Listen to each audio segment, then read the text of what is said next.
Bienvenue à cette troisième vidéo du MOOC Nouvelles techniques d'interrogatoire pour un monde moderne en évolution constante de la Berlingot Academy Spies Education. Aujourd'hui, nous passons au cas pratique. Un crime du quotidien a été commis à la maison de retraite des Coquelicots Heureux. Madame Blanchard, sa directrice, vient de constater que les réserves de papier toilette de la résidence ont été pillées. Elle a repéré 5 suspects qu'elle s'est empressée d'interroger. Nous avons Madame Simone Aster, résidente de 77 ans, atteinte de pica, une maladie qui consiste à manger tout et n'importe quoi. Elle est de préférence papivore. Docteur Amélie Stéry, interne de dernière année, elle a une thèse de 1347 pages à rendre et tout le monde sait que la direction a réduit le budget papeterie de son service. Monsieur Thomas Scott, cadre de santé, nouvellement arrivé au sein de la résidence. Il se murmure qu'il a des passions étranges et qu'il adore collectionner. Monsieur Gérard Manvu, doyen des résidents, il est là depuis 31 ans et en est à sa 773e fugue. Docteur Inès Perret, chef de service renommée, elle est grande amatrice et collectionneuse d'art contemporain. Elle a chez elle une version originelle de Cloaca de Wim Delvoye. Vous allez maintenant pouvoir appliquer, lors des interrogatoires, la méthode que nous vous avons enseignée lors de la séquence théorique. Avez-vous de quoi prendre des notes? Êtes-vous prêt? C'est parti. Bonjour Madame Aster. Dites-moi en plus sur vos derniers exploits extra-alimentaires, je vous prie. Mes exploits extra-alimentaires, mais de quoi vous parlez? Moi aussi, j'ai mangé à la cantine ce midi. Vous y avez mangé aussi, non? On a eu des haricots verts, pas bien cuits. D'ailleurs, j'aimerais déposer une plainte à ce sujet parce que, quand même, on n'est pas bien nourris ici, hein. En tant que petit vieux, alors donc il y avait des haricots verts pas bien cuits et oui, bon, ils vous diront sans doute que je mange souvent du papier, mais oh, vous savez, les racontards, faut pas les écouter, hein. À vrai dire, c'était surtout ma copine, Madame Pigalle, celle qui le mord l'année dernière, là. Hein, vous savez, on était très copines toutes les deux. Quand on était jeunes, on faisait du triathlon sur les bords de l'Erdre. Et c'était ma grande copine. Mais elle est morte, alors maintenant je me sens un peu seule dans cet établissement avec ces vieux, là, avec leur canne anglaise, là. Ah, eux, ils ont les moyens de se payer ça. Mais pas moi. Amélie, êtes-vous heureuse de travailler avec nous? Bien sûr que j'adore travailler ici. En plus, je suis au courant de tous les petits potins, par exemple, là, entre Gérard et Simone. Ils ont les chambres juste à côté, je peux vous dire qu'ils se croisent souvent dans les couloirs, hein. Bon, c'est surtout que ça me permet de travailler ma thèse. Moi, ici, travailler une thèse sur le sport et la vieillesse, je trouve que c'est le meilleur endroit. En plus, vous savez quoi? Simone, elle a fait du triathlon quand elle était plus jeune. C'est génial. Et puis alors ici, on continue à lui faire du triathlon. Bon, différemment, hein, je vous l'avoue, mais du biathlon aussi, du téléthon, de l'athlétisme, du tir à l'arc. Tout le monde pratique le sport ici. C'est vraiment génial. Mais même ceux qui ont un déambulateur ou un fauteuil roulant ou une canne anglaise. Oh là là, je peux vous dire, le sport, c'est à tout âge. Et puis alors ici, on a une alimentation saine. Les gens mangent des pâtes pour le sport. Ils mangent des haricots verts, ils mangent des carottes, des tomates, des oignons et tout ça. Vraiment, on mange de tout ici. Vous croyez bien que moi je suis heureuse de travailler là? Oh, c'est génial. Monsieur Scott, j'ai fouillé votre bureau et j'ai découvert votre collection de feuilles de papier toilette en fibre de bambou. Qu'avez-vous à dire? Vous avez fouillé mes affaires? Écoutez, je peux tout expliquer. Je fais la collection des papiers toilettes de tissage végétal. Je suis Latrina papyriophile. Ce n'est pas bizarre. Vous connaissez le vieil adage? À chacun sa marotte. C'est une maxime qu'il faudrait suivre parfois. Et d'ailleurs, pourquoi est-ce que vous en prenez à moi? Est-ce que c'est parce que je suis le dernier arrivé? Je vous rappelle que le docteur Stéry organise des biathlons le long des bords de l'Erdre. C'est n'importe quoi. La dernière fois, lors de sa dernière folie, on a perdu un des résidents. La pauvre Madame Pigalle.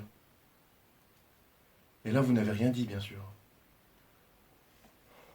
Non mais, faire du ski avec des cannes anglaises.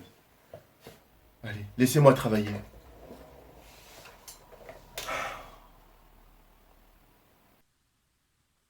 Monsieur Manvu, pourquoi et comment avez-vous fugué cette fois-ci? Oui, effectivement, Madame Blanchard, vous avez le droit de savoir. Et je vais vous expliquer. Déjà, je souhaiterais préciser dans un premier temps que je n'ai pas fugué. J'ai souhaité sortir de la maison de retraite, mais vu qu'on me l'interdit, je suis bien obligé de trouver des solutions. Et cette fois-ci, je vous avoue que je suis assez content de moi. Je suis sorti par les vestiaires, directement caché dans un sac de linge sale. Une fois dehors, hop, j'ai pu m'extirper et j'ai pu aller me promener. Bon, à la base, c'était pour aller chercher directement des haricots pour Madame Aster. Effectivement, elle m'en a demandé, puisque nous n'avons pas la chance d'en avoir à la cantine. Elle avait quand même le droit de pouvoir en manger, donc je lui en ai ramené. Bon, jusqu'à un moment où les infirmiers sont arrivés vers moi. Ils ont sûrement voulu faire un triathlon avec moi, mais bon, m'en suis bien sorti. Sauf qu'avec ma canne anglaise, effectivement, ils ont gagné. Mais je souhaiterais un petit peu qu'on me traite avec un peu plus de respect. Cela fait 31 ans que je suis ici, j'ai quand même le droit, un petit peu. Le droit du doyen, je vous avoue. Docteur Perret, Inès, mon ami, vous êtes si raffiné et cultivé. Pourquoi donc collectionnez-vous ces horreurs contemporaines? Et les excréments, ce n'est pas de l'art. Pas de l'art? Permettez-moi de vous citer ce vieil adage d'Emmanuel Kant qui dit que l'art est la belle représentation d'une chose et pas la représentation d'une belle chose. Vous comprenez ce que je veux dire? Écoute, depuis que je suis ici, que je suis à cette résidence, je trouve mon bonheur notamment via le régime alimentaire. Alors effectivement, quand je préconisais des haricots, je pensais pas forcément aux haricots verts, mais c'est la seule chose que Madame Master est capable de manger avec du papier malgré tout ce qu'elle peut dire. Elle a l'air de raffoler de ça. Donc partons là-dessus. Et également, un très beau conseil de Madame Sterry, le sport. Le sport est un excellent moyen de favoriser le transit. Depuis qu'on a commencé à faire les triathlons sur le bord de l'Erdre, alors ceux qui ont des cannes anglaises ou ceux qui ont des déambulateurs ou ceux qui ont encore leurs jambes valides, on a des super résultats et tout le monde est très enthousiaste là-dessus. Monsieur Scott, pourquoi ne m'avez-vous pas parlé de votre étrange passion lors de votre embauche?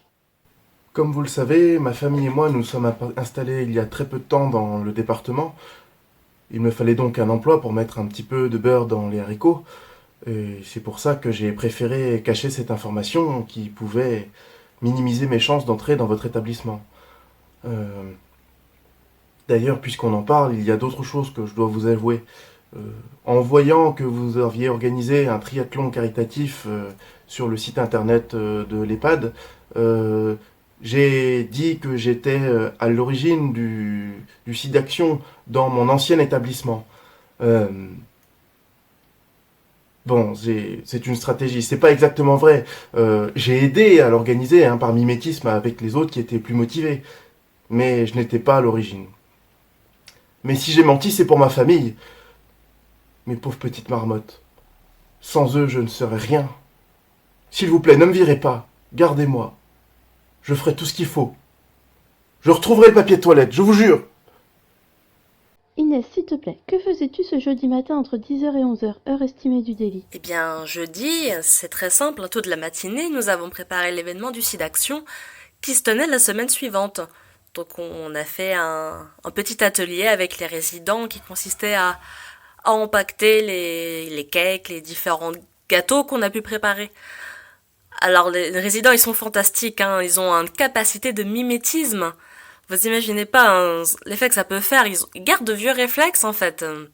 Avec notre dernier arrivé, Thomas, nous avons commencé à faire nos paquets et de suite, comme la marmotte, ils ont eu ce réflexe, ils ont pris le pli et du coup nous sommes beaucoup amusés toute la matinée à faire ça.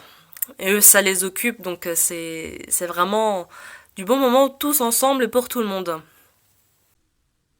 Votre droit du doyen? Parlons-en justement de votre droit du doyen, monsieur Manvu. Tous les jours, j'ai des plaintes sur votre comportement. vos blagues. Est-ce que jeudi matin, vous n'étiez pas en train de traîner du côté de la réserve pour préparer une de vos blagues avec du papier toilette par hasard? Vous savez, Madame Blanchard, il y a une vieille expression qui dit « Et la marmotte, elle met le chocolat dans le papier d'alu ». J'aurais bien envie de vous répondre cela. Effectivement, j'étais à proximité de la réserve, mais ce qu'il faut savoir, c'est que j'essayais tranquillement de m'échapper. J'ai décidé de partir par la réserve afin de rejoindre les bords de l'Erdre pour aller cueillir quelques topinambours. Car, le savez-vous, à cette période, c'est là où ils sont les meilleurs. En plus, ils ont un petit côté fumé que, d'habitude, ils n'ont pas. Je ne sais pas si vous vous rappelez, la dernière fois que j'étais sorti, c'était par les égouts. Lors du SIDAction, vous étiez pas rendu compte de cela, déguisé en égoutier. J'avais pu me balader pendant quelques jours avant d'être retrouvé par vos équipes. Il y a un vieil adage qui est un peu toujours vrai. La peur du gendarme est le début de la sagesse. Encore faut-il qu'on le voie, le gendarme. J'ai passé l'âge de jouer du mimétisme et de voler du papier toilette, voyons. Pourtant, mademoiselle Sterry, certains de vos collègues m'ont rapporté que vous critiquiez les coupes budgétaires que j'ai imposées. Est-ce que vous niez? Oui, je sais que je vous fais des remarques là-dessus, mais à un moment donné, moi j'en trouve où du papier pour imprimer mon mémoire? Il me reste encore 412 pages à imprimer. Là je peux plus l'imprimer. Avec les restrictions budgétaires, je ne peux plus. Donc à un moment donné, moi je ne peux pas gérer mon mémoire et les résidents qui partent en fugue. Parce que Gérard, franchement, j'ai rarement vu. Il a utilisé quand même une tenue de camouflage la dernière fois. Donc moi, je sais pas, mais la prochaine fois, il va se déguiser en quoi, à votre avis? En castor? En limace? Moi, je sais pas, mais c'est pas possible. Et puis, il faut quand même gérer à qui manque l'odorat, ceux qui sont sans diction, ceux qui... Franchement, c'est du boulot. Moi, j'ai un peu peur, quand même, pour la sortie de la semaine prochaine au parc de Procès. Parce que, bon, c'est quand même un gros problème d'avoir tous ces résidents-là qui en font un peu qu'à leur tête. Ah, madame Astor. Vous n'auriez pas fait une petite excursion dans les réserves dernièrement? Encore avec votre enquête policière? Ah, je commence à en avoir marre, hein. On se fait accuser de tout ici, alors non. J'ai pas volé dans les réserves. Gégé et moi, la vérité, c'est qu'on est amoureux. Alors des fois, il va cueillir des topinambours et des haricots verts pour moi, sur les bords de l'Erdre. Il les cultive, hein, vous savez, comme dit le vieil adage. C'est dans les vieux pots qu'on fait les meilleures soupes. Bon, alors non, pour le reste, je me fais passer pour une vieille folle, hein, parce que ici, il vaut mieux agir par mimétisme et faire comme les petits vieux qui perdent la mémoire. Hein, parce qu'on se fait accuser de tout par l'infirmière, Madame Sterry ou Perret, Madame Perret aussi. Ils sont toujours en train de nous accuser du pire. Moi, on dit que je mange du papier toilette. Mais en vérité, c'est pas vrai. Moi, je dors comme une vieille marmotte. La plupart du temps, je suis dans ma chambre. Bon alors, ok, je peux l'avouer. Peut-être qu'une fois, j'ai mangé du papier toilette, mais j'avais lu dans le magazine, pour le SIDAction, que c'était très bon pour la mémoire. Qu'est-ce que j'étais censée faire? Alors, avez-vous trouvé? Qui de Simone Aster, Amélie Sterry, Thomas Scott, Gérard Manvu ou Inès Perret a osé commettre ce crime du quotidien? Qui a vidé les réserves de papier toilette de la résidence? Nous vous invitons à remplir le QCM d'évaluation, dont le lien se trouve en description de la vidéo. Nous nous retrouvons dimanche pour une correction en vidéo de ce cas pratique. À bientôt!